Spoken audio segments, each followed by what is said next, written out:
कि एक तो मुझे ये नाम पसंद नहीं है डोमेस्टिक वायलेंस।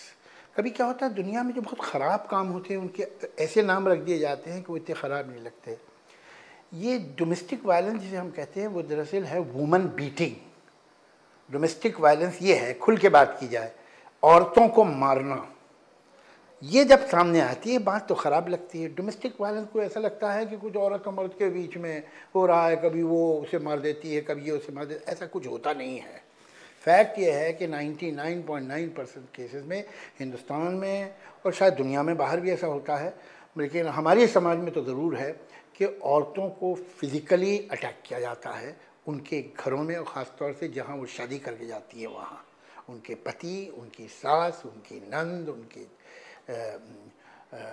जेठ, तरह तरह के रिश्तेदार उन पर जुल्म करते हैं, ख़ास तौर से पति और सास और नंद। ये जो टॉपिक है वो ऐसा है कि इसके बारे में ज़रा सोचिए। आदमी असलियत अपनी वहाँ दिखाता है जहाँ उसे कोई डर ना हो। देखिए, अगर एक बहुत पावरफुल आदमी से, बड़े आदमी से, किसी समाज के इम्पोर्टेंट आदमी से आप अच्छी तरह मिल रहे हैं तो आपके पास चॉइस ही क्या, आपको अच्छी तरह मिलना ही पड़ेगा आपको। अगर आप उसे इज़्ज़त दिखा रहे हैं तो आपके पास चॉइस क्या, आपको इज़्ज़त दिखानी ही पड़ेगी। अगर आप उससे बदतमीज़ी नहीं कर रहे तो आपकी हिम्मत नहीं हो सकती उसे बदतमीज़ी करने की। जहाँ आपकी हिम्मत हो सकती है कि आप जो चाहें करें, वहाँ आप क्या कर रहे हैं, वो है आपकी असलियत।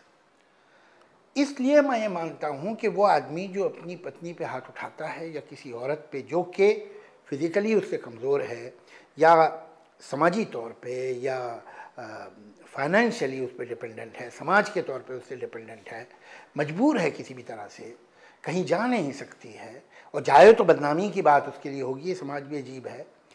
तो उस औरत के साथ आप जो सलूक कर रहे हैं, अगर आपको मौका मिले और आपके पास ये हैसियत हो तो आप दुनिया के साथ यही सलूक करेंगे।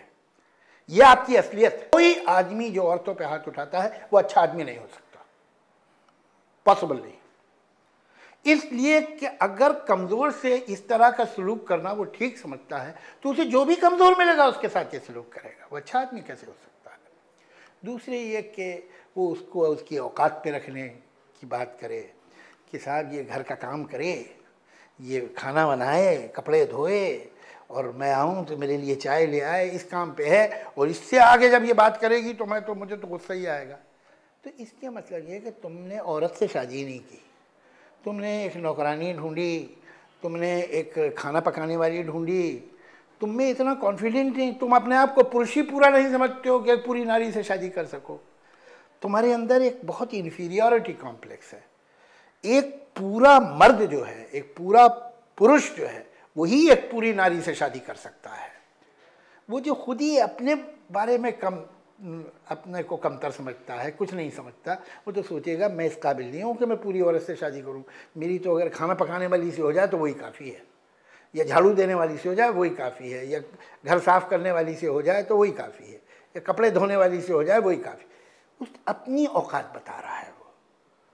तुम्हें पूरी औरत से डर क्यों लगता है, क्या कमी है तुम में, ये सोचने की बात है। कॉमन मैन ये कर सकता है जो बहुत ज़रूरी है, वो हम नहीं करते। अरे साहब ये तो उनका पर्सनल मामला है। पर्सनल मामला नहीं है। कोई आदमी जिसके बारे में आपको ऐसी बात मालूम हो, आप उससे अपने रिलेशन तोड़ लीजिए। आप कहिए साहब हम आपके साथ कंफर्टेबल नहीं हैं, हमें इस तरह के लोग पसंद नहीं हैं, और ऐसे लोगों से नाता ही तोड़ लेना चाहिए। उनको मालूम हो कि भाई आप एक्सेप्टेबल नहीं हैं हमारे लिए, और ये जो समाजी बायकॉट है ये उन पे असर डालेगा। ये हम चुप रहें इस बारे में और उनको वैसे का अच्छा, ये अच्छा बोलते रहें, वो ठीक नहीं है। नहीं, आप ठीक आदमी नहीं है।